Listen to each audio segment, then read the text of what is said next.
ಎಲ್ಲರಿಗೂ ನಮಸ್ಕಾರ. ನಾನು ನಿಮ್ಮ Vaishnavi. Welcome to Vaishnavi recipes. ನಾವಿವತ್ತು ನಿಮಗೆ ಇಲ್ಲಿ ತೋರಿಸ್ತಾ ಇರುವಂಥ ರೆಸಿಪಿ ಏನಂದರೆ ಪುಳಿಯೋಗರೆ ಪೌಡರ್ ಮತ್ತು ಪುಳಿಯೋಗರೆ. ಈ ರೆಸಿಪಿ ನಿಮ್ಗೆ ಏನಾದರೂ ಇಷ್ಟ ಆದರೆ ನಿಮ್ಮ ಫ್ಯಾಮಿಲಿ ಮತ್ತು ಫ್ರೆಂಡ್ಸ್ ಜೊತೆ ಶೇರ್ ಮಾಡಿ, ಕಮೆಂಟ್ ಮಾಡಿ ಹೇಗಿತ್ತು ಅಂತ. ಸಬ್ಸ್ಕ್ರೈಬ್ ಮಾಡದೆ ನೋಡ್ತಿದ್ರೆ ಸಬ್ಸ್ಕ್ರೈಬ್ ಮಾಡಿ. ಯಾರಾದರೂ ನಮ್ಮ ಚಾನಲ್ನ ಹೊಸದಾಗಿ ನೋಡ್ತಿದ್ರೆ ನೀವು ಕೂಡ ಸಬ್ಸ್ಕ್ರೈಬ್ ಮಾಡಿ. ಈಗ ಪುಳಿಯೋಗರೆನ ಹೇಗೆ ಮಾಡೋದು ಅಂತ ನೋಡೋಣ ಬನ್ನಿ. 10 ರಿಂದ 12 ಒಣಮೆಣಸಿನ್ಕಾಯಿ, 16 ರಿಂದ 17 ಬ್ಯಾಡಗೆ ಮೆಣಸಿನ್ಕಾಯಿ, 2 ಸ್ಪೂನ್ ಜೀರಿಗೆ, 2 ಸ್ಪೂನ್ ಮೆಣಸು, 1 ಸ್ಪೂನ್ ಮೆಂತ್ಯ, 2 ಸ್ಪೂನ್ ಧನಿಯಾ, 2 ರಿಂದ 3 ಸ್ಪೂನ್ ಅಷ್ಟು ಒಣ ಕೊಬ್ಬರಿ, ಅರ್ಧ ಸ್ಪೂನ್ ಕರಿ ಎಳ್ಳು, ಅರ್ಧ ಸ್ಪೂನ್ ಬಿಳಿ ಎಳ್ಳು, ಸ್ವಲ್ಪ ಹುಣಸೆಹಣ್ಣು, ಅರಿಶಿಣ ಬೋಟು, ಅರ್ಧ ಸ್ಪೂನ್ ಸಾಸಿವೆ, ಸ್ವಲ್ಪ ಕರಿಬೇವಿನ ಸೊಪ್ಪು, ಸ್ವಲ್ಪ ಬೆಲ್ಲ, ಸ್ವಲ್ಪ ಹಿಂಗು, 2 ಸ್ಪೂನ್ ಉದ್ದಿನಬೇಳೆ, 2 ಸ್ಪೂನ್ ಕಡಲೆಬೇಳೆ, 2 ಸ್ಪೂನ್ ಕಡಲೆಬೀಜ, ಸ್ವಲ್ಪ ಎಣ್ಣೆ, ಸ್ವಲ್ಪ ಉಪ್ಪು. ಒಂದು ಬಾಣಲಿಗೆ ಸ್ವಲ್ಪ ಎಣ್ಣೆ ಹಾಕಿ ಕಡಲೆಬೇಳೆ, ಉದ್ದಿನಬೇಳೆ, ಕಡಲೆಬೀಜ ಮೂರನ್ನು ಕೂಡ ಹುರ್ಕೊಳ್ಳೋಣ. ಎಣ್ಣೆ ತುಂಬ ಹಾಕಕ್ಕೆ ಹೋಗ್ಬಾರ್ದು, ಸ್ವಲ್ಪ ಒಂದು ಡ್ರಾಪ್ ಅಷ್ಟು ಹಾಕಬೇಕಷ್ಟೇ. ಇವು ಮೂರನ್ನು ಕೂಡ ಮೀಡಿಯಮ್ ಫ್ಲೇಮಲ್ಲಿ ಇಟ್ಟೆ ಹುರ್ಕೊಬೇಕು. ಹೈ ಫ್ಲೇಮಲ್ಲಿ ಇಟ್ಬಿಟ್ರೆ ಸೀದ್ಬಿಡುತ್ತೆ, ಚೆನ್ನಾಗಿರೋದಿಲ್ಲ, ಟೇಸ್ಟೇ ಚೇಂಜ್ ಆಗಿಬಿಡುತ್ತೆ. ನೋಡಿ, ಈಗ ಒಂದು ಸ್ವಲ್ಪ ಎಣ್ಣೆ ಹಾಕ್ತಾಯಿದ್ದೀವಿ. ಆ ಎಣ್ಣೆ ಹಾಕಿರೋದು ಗೊತ್ತಾಗಬಾರ್ದು. ಸ್ವಲ್ಪ ಅದು ಹುರಿಯೋದಕ್ಕೆ ಸ್ವಲ್ಪ ಎಣ್ಣೆ ಹಾಕಿದ್ರೆ ಸಾಕು, ತುಂಬ ಹಾಕಕ್ಕೆ ಹೋಗಬೇಡಿ. ಸ್ವಲ್ಪ ಎಣ್ಣೆ ಹಾಕಿ ಚೆನ್ನಾಗಿ ಹುರಿಯಿರಿ. ಸ್ವಲ್ಪ ಕಲರ್ ಚೇಂಜ್ ಆಗುತ್ತೆ, ಅಲ್ಲಿವರೆಗೂ ಮೀಡಿಯಮ್ ಫ್ಲೇಮಲ್ಲಿ ಇಟ್ಟೇ ಹುರ್ಕೊಳ್ಳಿ. ಇಲ್ಲ ಲೋ ಫ್ಲೇಮಲ್ಲಿ ಇಟ್ಟು ಹುರ್ಕೊಂಡ್ರೆ ಇನ್ನೂ ಚೆನ್ನಾಗಿರುತ್ತೆ. ನಾವು ಸ್ವಲ್ಪ ಹುರಿತಾ ಇರೋದ್ರಿಂದ ಲೋ ಫ್ಲೇಮಲ್ಲಿ ಇಟ್ಟು ಹುರಿದ್ರೇ ಒಳ್ಳೆಯದು. ಮೀಡಿಯಮ್ ಫ್ಲೇಮ್ ಇಟ್ಟರು ನಾವು ಹುರಿತಾ ಇರೋ ಸ್ವಲ್ಪ ಆಗಿರೋದ್ರಿಂದ ಬೇಗ ಸೀದ್ಬಿಡುತ್ತೆ. ನೋಡಿ, ಈಗ ಸ್ವಲ್ಪ ಕಲರ್ ಚೇಂಜ್ ಆಗಿದೆ. ಇದನ್ನು ಒಂದು ಪ್ಲೇಟ್ಗೆ ಹಾಕೋಣ. ಪ್ಲೇಟ್ಗೆ ಹಾಕಿ ಆರೋದಕ್ಕೆ ಬಿಡೋಣ, ಮುಚ್ಚಿಡಕ್ಕೆ ಹೋಗಬಾರ್ದು. ಈಗ ನೋಡಿ, ಈಗ ಎಳ್ಳು, ಸಾಸಿವೆ ಎಲ್ಲ ತೊಗೊಂಡಿದ್ವಲ್ಲ, ಅರಿಶಿಣ, ಇದನ್ನೆಲ್ಲ ಈಗ ಹುರಿಬೇಕು. ಇದಕ್ಕೆ ಎಣ್ಣೆ ಹಾಕೋದು ಬೇಕಿಲ್ಲ, ಹಾಗೆಯೇ ಲೋ ಫ್ಲೇಮಲ್ಲಿಟ್ಟು ಹುರ್ಕೊಳ್ಳಿ. ಇದಕ್ಕೆ ಮೀಡಿಯಮ್ ಫ್ಲೇಮ್ ಕೂಡ ಬೇಕಾಗಿಲ್ಲ, ಬಾಣಲಿ ಬಿಸಿಗೇ ಬೇಗ ಆಗಿಬಿಡುತ್ತೆ. ಲೋ ಫ್ಲೇಮಲ್ಲಿಟ್ಟೇ ಚೆನ್ನಾಗಿ ಹುರ್ಕೊಬೇಕು. ಬಾಣಲಿ ದಪ್ಪ ಇರೋದು ತೊಗೊಂಡ್ರೆ ಒಳ್ಳೆಯದು, ಸಿಯೋದಿಲ್ಲ. ಬಾಣಲಿ ದಪ್ಪ ಇರೋದು ತೊಗೊಂಡ್ರೆ ನೀವು ಸ್ವಲ್ಪ ಮೀಡಿಯಮ್ ಫ್ಲೇಮ್ ಇಟ್ರೂ ಕೂಡ ಸಿಯೋದಿಲ್ಲ. ತಿಕ್ನೆಸ್ ಚೆನ್ನಾಗಿರಬೇಕು ಬಾಣಲಿದು. ತೆಳ್ಳಗಿದ್ರೆ ಬೇಗ ಸೀದ್ಬಿಡುತ್ತೆ. ನೋಡಿ, ಇದು ಸ್ವಲ್ಪ ಎಲ್ಲ ಚಟಪಟ ಅಂತ ಎಗರುತ್ತೆ ಎಳ್ಳು, ಅಲ್ಲಿವರೆಗೂ ಚೆನ್ನಾಗಿ ಹುರ್ಕೊಬೇಕು. ಬೇಳೆ, ಉದ್ದಿನಬೇಳೆ, ಕಡಲೆಬೀಜ ಎಲ್ಲ ಹಾಕಿದ್ವಲ್ಲ, ಅದೇ ಪ್ಲೇಟ್ಗೆ ಇದನ್ನು ಹಾಕ್ಕೊಳ್ಳಿ. ಈಗ ಒಂದೇ ಒಂದು ಡ್ರಾಪ್ ಎಣ್ಣೆ ಹಾಕಿ ಮೆಣಸು, ಜೀರಿಗೆ, ಮೆಂತ್ಯ ಇದನ್ನು ಕೂಡ ಲೋ ಫ್ಲೇಮಲ್ಲಿ ಇಟ್ಟೆ ಹುರ್ಕೊಳ್ಳಿ. ಇದನ್ನು ಕೂಡ ಲೋ ಫ್ಲೇಮಲ್ಲೇ ಹುರಿಬೇಕು. ಹೈ ಫ್ಲೇಮ್ ಇಟ್ಟರೆ ಇದು ಕೂಡ ಚೆನ್ನಾಗಿರೋದಿಲ್ಲ. ಇದು ಕೂಡ ಜೀರಿಗೆ ಎಲ್ಲ ಸ್ವಲ್ಪ ದಪ್ಪ ಆಗುತ್ತೆ, ಮೆಂತ್ಯ ಸ್ವಲ್ಪ ಕಲರ್ ಚೇಂಜ್ ಆಗುತ್ತೆ, ಅಲ್ಲಿವರೆಗೂ ಲೋ ಫ್ಲೇಮಲ್ಲಿ ಇಟ್ಟೇ ಹುರ್ಕೊಳ್ಳಿ. ಸಿಯೋದಕ್ಕೆ ಬಿಡಬಾರ್ದು, ಕೈ ಆಡಿಸ್ತಾ ಇರಬೇಕು. ನೋಡಿ, ಈಗ ಸ್ವಲ್ಪ ಕಲರ್ ಚೇಂಜ್ ಆಗಿದೆ. ಇದು ಜೀರಿಗೆ ಎಲ್ಲ ದಪ್ಪ ದಪ್ಪ ಆಗಿದೆ. ನೋಡಿ ಯಾವ ಥರ ಆಗಿದೆ ಅಂತ. ಇದನ್ನು ಅದೇ ಪ್ಲೇಟ್ಗೆ ಹಾಕ್ಕೊಂಬಿಡಿ. ಎಲ್ಲನೂ ಒಂದೇ ಪ್ಲೇಟ್ಗೆ ಹಾಕಿ ಆರಿದ್ಮೇಲೆ ಮಿಕ್ಸಿಲಿ ಪೌಡರ್ ಮಾಡಬೇಕು. ಈಗ ಇದನ್ನು ತೆಗೆದ್ಮೇಲೆ ಧನಿಯಾನು ಕೂಡ ಲೋ ಫ್ಲೇಮಲ್ಲಿ ಇಟ್ಟೇ ಹುರಿಬೇಕು. ಹೈ ಫ್ಲೇಮಲ್ಲಿ ಇಟ್ಟರೆ ಇದು ಕೂಡ ಸೀದ್ಬಿಡುತ್ತೆ. ಇದನ್ನು ಕೂಡ ಕೈ ಬಿಡದೆ ಹುರಿತಾ ಇರಿ. ಧನಿಯಾನ ಹುರಿಬೇಕಾದ್ರೆ ಸ್ವಲ್ಪ ಸ್ಮೆಲ್ ಘಮ ಅಂತ ಸ್ಮೆಲ್ ಬರುತ್ತೆ, ಮತ್ತು ಕಲರ್ ಚೇಂಜ್ ಆಗುತ್ತೆ. ಇದು ಕೂಡ ಅಲ್ಲಿವರೆಗೂ ಲೋ ಫ್ಲೇಮಲ್ಲಿ ಇಟ್ಟೇ ಹುರಿಬೇಕು. ನೋಡಿ, ಈಗ ಸ್ವಲ್ಪ ಕಲರ್ ಚೇಂಜ್ ಆಗಿದೆ. ಈಗ ಇದನ್ನು ಕೂಡ ಅದೇ ಪ್ಲೇಟ್ಗೆ ಹಾಕೋಣ. ಈಗ ಅದೇ ಬಾಣಲಿಗೆ ಕರಿಬೇವು ಹಾಕಿ ಅದನ್ನು ಸ್ವಲ್ಪ ಬಿಸಿ ಮಾಡ್ಕೊಬೇಕು. ನೋಡಿ, ಕರಿಬೇವನ್ನು ಅಷ್ಟೇ, ಕರಿಬೇವು ಬೇಕಾದ್ರೆ ಸ್ವಲ್ಪ ಹೈ ಫ್ಲೇಮಲ್ಲಿ ಇಟ್ಟರೂ ಏನಾಗೋದಿಲ್ಲ. ಕರಿಬೇವು ಹಸಿ ಕರಿಬೇವಿನ ಸೊಪ್ಪು ಇಲ್ಲ ಅಂದರೆ ಒಣಗಿರೋದು ಬೇಕಾದರೂ ಹಾಕ್ಕೊಬೋದು, ಚೆನ್ನಾಗಿರುತ್ತೆ. ಹಸಿದಿದ್ರೆ ಹಸಿದೇ ಹಾಕ್ಕೊಳ್ಳಿ. ಇದನ್ನು ನೋಡಿ, ಅದರಲ್ಲಿರೋ ತೇವಾಂಶ ಎಲ್ಲ ಹೋಗಬೇಕು, ಅಲ್ಲಿವರೆಗೂ ಹುರಿಬೇಕು ಕರಿಬೇವನ್ನು ಕೂಡ. ಈಗ ನೋಡಿ ಯಾವ ಥರ ಆಗಿದೆ ಅಂತ. ಈಗ ಇದನ್ನು ಅದೇ ಪ್ಲೇಟ್ಗೆ ಹಾಕಿ ಈಗ ಹುಣಸೆಹಣ್ಣು ಹಾಕಿ ಹುಣಸೆಹಣ್ಣು ಸ್ವಲ್ಪ ಬಿಸಿ ಮಾಡಬೇಕು. ಇದನ್ನು ಲೋ ಫ್ಲೇಮಲ್ಲಿ ಇಟ್ಟೇ ಬಿಸಿ ಮಾಡಬೇಕು. ಹುಣಸೆಹಣ್ಣ ಬಿಸಿ ಮಾಡದೆ ಹಾಗೆ ಹಾಕಿದ್ರೂ ಕೂಡ ಪೌಡರ್ ಚೆನ್ನಾಗಿರೋದಿಲ್ಲ, ಹಾಳಾಗಿಬಿಡುತ್ತೆ. ನಾವು ಹುರಿಯೋದಕ್ಕೆಲ್ಲ ಎಣ್ಣೆ ಜಾಸ್ತಿ ಹಾಕಿದ್ರೂ ಕೂಡ ಪೌಡರ್ ಚೆನ್ನಾಗಿರೋದಿಲ್ಲ, ಬೇಗ ಹಾಳಾಗಿಬಿಡುತ್ತೆ. ಸ್ವಲ್ಪ ಎಣ್ಣೆ ಹಾಕಿ ಹುರಿಬೇಕು ಎಲ್ಲನೂ ಅಷ್ಟೇ. ಹುಣಸೆಹಣ್ಣಿಗೇನು ಎಣ್ಣೆ ಹಾಕ್ತಿಲ್ಲ, ಹಾಗೆಯೇ ಬಿಸಿ ಮಾಡ್ಕೊಬೇಕು.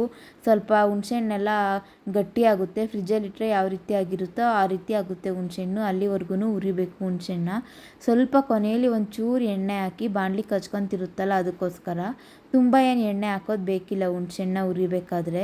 ನೋಡಿ ಯಾವ ಥರ ಆಗ್ತಿದೆ ಅಂತ, ಕೈ ಬಿಡದೆ ಆಡಿಸ್ತಾ ಇರಬೇಕು. ಹುಣಸೆಹಣ್ಣು ಬೇಗ ಅದೇ ಪ್ಲೇಟ್ಗೆ ಹುಣಸೆಹಣ್ಣು. ಈಗ ಒಂದು ಸ್ವಲ್ಪ ಎಣ್ಣೆ ಹಾಕಿ ಫಸ್ಟ್ ಬ್ಯಾಡಗೆ ಮೆಣಸಿನ್ಕಾಯಿನ ಹುರಿದ್ಬಿಡೋಣ. ಎರಡು ಒಟ್ಟಿಗೆ ಹಾಕಿದ್ರೆ ಸಣ್ಣ ಮೆಣಸಿನ್ಕಾಯಿ ಬೇಗ ಸೀದ್ಬಿಡುತ್ತೆ, ಬ್ಯಾಡಗೆ ಮೆಣಸಿನ್ಕಾಯಿ ಇನ್ನೂ ಹುರಿದೇ ಇರೋಲ್ಲ. ಅದಕ್ಕೋಸ್ಕರ ಫಸ್ಟ್ ಬ್ಯಾಡಗೆ ಮೆಣಸಿನ್ಕಾಯಿನ ಹಾಕಿ ಹುರಿದ್ಬಿಡೋಣ. ಅದಾದಮೇಲೆ ಸಣ್ಣ ಮೆಣಸಿನ್ಕಾಯಿನ ಹುರ್ಕೊಳ್ಳೋಣ. ನೋಡಿ, ಈ ಥರ ಕೈ ಬಿಡದೆ ಇದನ್ನು ಕೂಡ ಹುರಿತಾ ಇರಬೇಕು, ಇಲ್ಲಾಂದರೆ ಒಂದೇ ಕಡೆ ಸೀದ್ಬಿಡುತ್ತೆ ಮೆಣಸಿನ್ಕಾಯಿ. ನಿಮಗೆ ಖಾರ ಏನಾದರೂ ಸ್ವಲ್ಪ ಜಾಸ್ತಿ ಬೇಕು ಅಂದರೆ ಮೆಣಸಿನ್ಕಾಯಿನ ಸ್ವಲ್ಪ ಜಾಸ್ತಿ ಮಾಡ್ಕೊಬೋದು, ಸಣ್ಣ ಮೆಣಸಿನ್ಕಾಯಿನ. ಇನ್ನು ಕಲರು ಕೂಡ ಜಾಸ್ತಿ ಬೇಕು ಅಂದರೆ ಬ್ಯಾಡಗೆ ಮೆಣಸಿನ್ಕಾಯಿನೂ ಕೂಡ ಸ್ವಲ್ಪ ಎಕ್ಸ್ಟ್ರಾ ಹಾಕ್ಕೊಳ್ಳಿ, ಕಲರು ತುಂಬ ಜಾಸ್ತಿ ಇರುತ್ತೆ. ನಾನು ಹಾಕಿರೋದು ಕರೆಕ್ಟಾಗಿದೆ, ತುಂಬ ಕಲರ್ ಜಾಸ್ತಿ ಆಗಿಬಿಟ್ರೂ ಚೆನ್ನಾಗಿರೋದಿಲ್ಲ. ನನಗೆ ಹಾಕಿರೋದು ಮೀಡಿಯಮ್ ಆಗಿದೆ ಖಾರನೂ ಕೂಡ. ನಿಮಗೆ ನೋಡಿ ಎಷ್ಟು ಬೇಕೋ ಅಷ್ಟು ಹಾಕ್ಕೊಳ್ಳಿ, ನಿಮ್ಮ ಮನೇಲಿ ನೀವು ಯಾವ ರೀತಿ ಖಾರ ತಿಂತೀರಾ ಅನ್ನೋದ್ರ ಮೇಲೆ ನೋಡಿ. ಈಗ ಮೆಣಸಿನ್ಕಾಯಿ ನೋಡಿ ಸ್ವಲ್ಪ ಕಲರ್ ಚೇಂಜ್ ಆಗ್ತಿದೆ, ಇದನ್ನು ಕೂಡ ತೆಗೆದ್ಬಿಡೋಣ.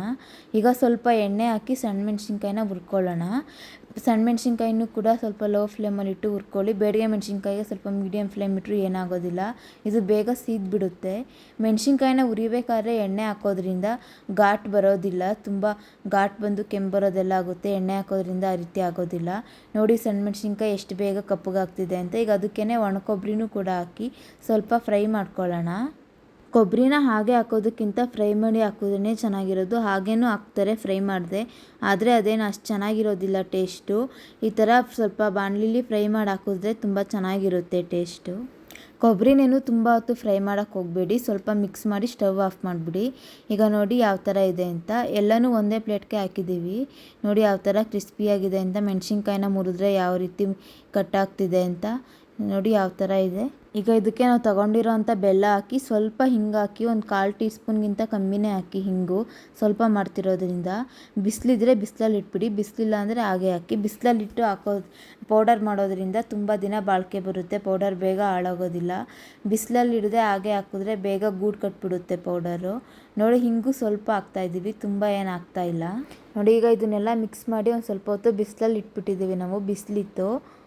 ಬಿಸಿಲಲ್ಲಿ ಇದೆಲ್ಲ ಒಣಗಿದ ಮೇಲೆ ಮೆಣಸಿನ್ಕಾಯಿನೆಲ್ಲ ಮುರಿದ್ಬಿಟ್ಟು ಮಿಕ್ಸಿ ಜಾರ್ಗೆ ಹಾಕ್ತಾಯಿದ್ವಿ, ಇಲ್ಲಾಂದರೆ ಬೇಗ ಗ್ರೈಂಡ್ ಆಗೋದಿಲ್ಲ, ಮಿಕ್ಸಿ ಜಾರ್ ಹಾಳಾಗಿಬಿಡುತ್ತೆ. ನೋಡಿ ಈ ಥರ ಮೆಣಸಿನ್ಕಾಯಿನೆಲ್ಲ ಸ್ವಲ್ಪ ಮುರಿದು ಹಾಕೋದ್ರಿಂದ ಬೇಗ ಗ್ರೈಂಡ್ ಆಗುತ್ತೆ. ನೋಡಿ ಪೌಡರ್ ಯಾವ ರೀತಿ ಆಗಿದೆ ಅಂತ. ಸ್ವಲ್ಪ ತರ್ತರಿಯಾಗಿರಲಿ, ಪೂರ್ತಿ ನುಣ್ಣಗೆ ಸಾಂಬಾರು ಪೌಡರ್ ಎಲ್ಲ ಮಾಡೋ ಅಷ್ಟೇನು ನೈಸಾಗೇನು ಬೇಕಾಗಿಲ್ಲ ಪೌಡರ್, ಸ್ವಲ್ಪ ತರ್ತರಿ ಇದ್ರೇ ಚೆನ್ನಾಗಿರುತ್ತೆ.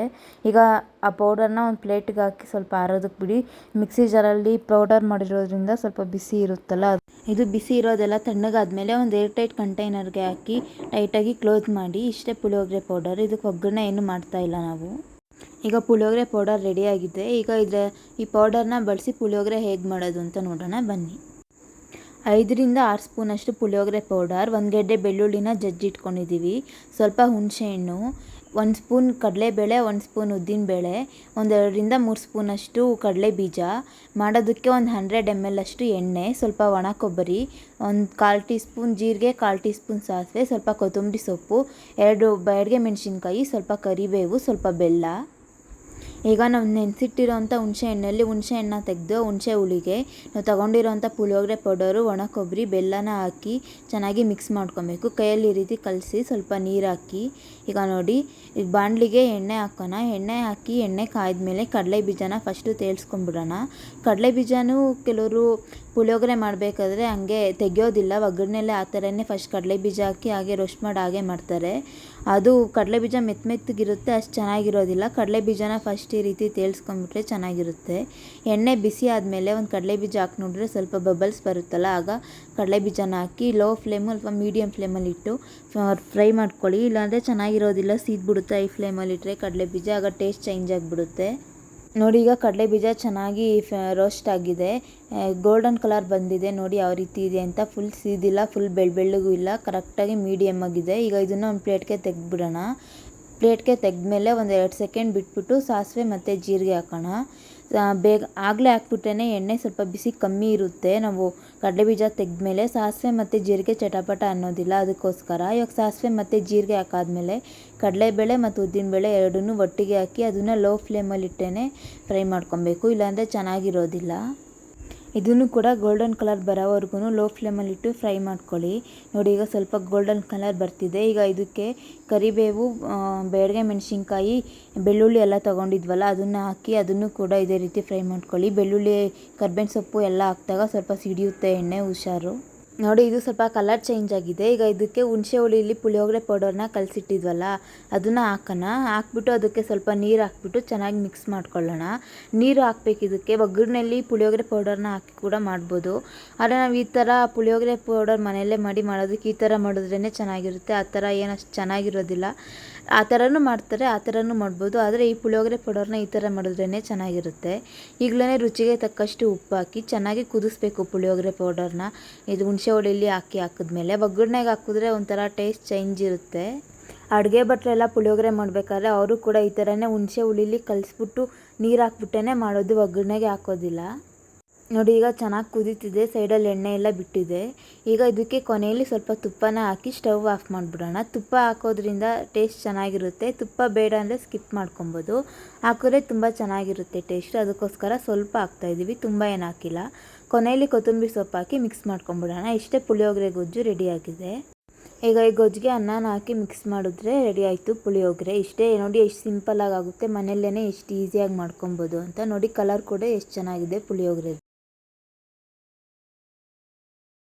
ನೋಡಿ ಫ್ರೆಂಡ್ಸ್, ಈ ಪುಳಿಯೋಗರೆ ಪೌಡರ್ ಮತ್ತು ಪುಳಿಯೋಗರೆ ಎರಡೂ ಕೂಡ ಎಷ್ಟು ಬೇಗ ಆಯಿತು ಅಂತ.